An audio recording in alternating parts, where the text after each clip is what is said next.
Hey guys, this is Gene Sanchez, and here's part 2 of Tuesday's discussion with Alex Roy and Mike Spinelli. No, like a rally is not a race. That's the kind of so it's strange because it's kind of getting clouded in in the minds of sort of casual observers, but that it's like you've got this rally thing, and now you've got these guys shooting across the country. But how do I know that they actually did it? In the old days, obviously, you had a kind of a camaraderie between drivers. So they'd have, their wives and girlfriends in the East Coast, some of them would fly to the West Coast, and they would punch a time clock and then just go. Since a lot of guys were on the road at the same time, they'd see each other. They'd have fuel receipts, and then of course they had witnesses, and in some cases, photography and maybe even VIN numbers jotted down. But it wasn't really. The spirit of the old events was such that it wasn't really something people were worried about corroborating, because there were so many people around, and they were journalists, independent third-party journalists at the start and finish. I mean, it was founded by journalists. Yeah, exactly. So yeah, of course. I mean, look, there was never a question that the guys set the times they set on the old Cannonballs, because everyone was there to see it happen. You could have maybe flown the car. That would have been challenging, not impossible. Yeah. And since then, numerous technologies have emerged which would allow for validation. Well, all right. So what's the easiest way for us to tell that they actually did it? I mean, obviously, like some toll booths and stuff have electronic markers. They have Easy Pass or whatever. It's not that hard to say I drove cross country. College kids, and we all have driven cross country. And if you have fuel receipts and Easy Pass receipts, you can get your cell phone records, and cell phones emit a signal which is tracked by cell towers across country. And there's many ways to do it. The question is, in any event, and this very issue has been raised on rallies by drivers who have surreptitiously tried to game the system, is when you have a GPS unit, it records the tracks. But there's no GPS unit made today, not civilian, which can record the track data for a route 3,000 miles long. So you're looking at carrying multiple GPS units. Or of course recording it yourself. So if you have a camera and the camera has a timestamp on the camera, SMPTE the code. timestamp of the camera doesn't mean anything, because unless the cameras are by sync time locked to a satellite or some again, those cameras would have to be verified and checked by a third-party source at both ends. Really, what you'd have to do is you'd have to have no less than 3 cameras running, at least 1 exterior and 2 interior at all times. But then you have another problem, which is that any professional systems are going to be tape-based, DV tape-based. Maximum tape length obviously is 90, but no professional shooters want to use a tape 90 minutes. So they use 60.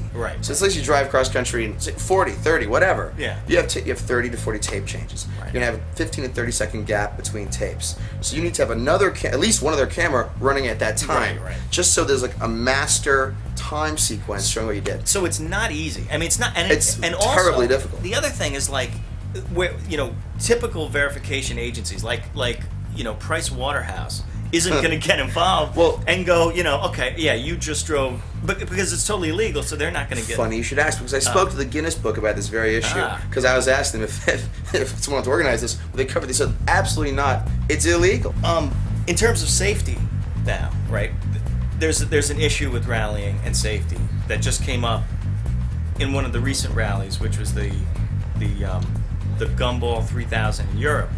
And during the course of that rally, a couple of weeks ago, there was a fatality where an elderly couple was killed in a car by in an accident. I mean, obviously, we don't know the specifics of what happened. Is that going to affect how rallying is seen? Well, it's really the question is whether lawmakers in the United States are reading European newspapers. Well, it hasn't gotten a lot of press in America, right? Well, I mean, in the automotive community, everybody knows. Beyond that, not really. Obviously, there are 2 kinds of people in this country: there's police officers and everyone else. And police officers, they're normal people just doing their jobs, and a lot of them are car fans. And any cop will tell you that if a yellow Lamborghini goes by at 25 miles an hour, that's the car you're going to look at for the broken taillight. So it doesn't matter what you're doing in it. And if you put numbers on it, he could be going 15 miles an hour. I'd pull him over just for laughs. So, and then there's tons of cars that are not very good, where people are speeding, Yeah. and those guys, have accidents. But I mean, politically though, I mean, like if people start hearing, like, it's funny because this story hasn't gotten that much traction in the States, but like politically, that could, something like that, if that happened in Kansas City, that may, would that change the dynamic? Absolutely. But the thing about it is, these rallies exist because they're inspired by the Cannonball Run movie, not the actual event. The actual event in the 70s was fairly professionally run. There weren't any major accidents. The people who did it were pretty serious about it, and they were not millionaires. Certainly not all of them. Right. Maybe only a few. So any event that occurs on a rally, whether it's one guy having too good a time, is going to be the one that gets out. And the guys who drove a Ferrari slowly on the rally, they don't want to tell anyone because they're embarrassed, and the cops don't care anyway. Right. No, really, the rallies, because they were inspired by the Burt Reynolds film, have this mystique about them, about playboys in fast cars.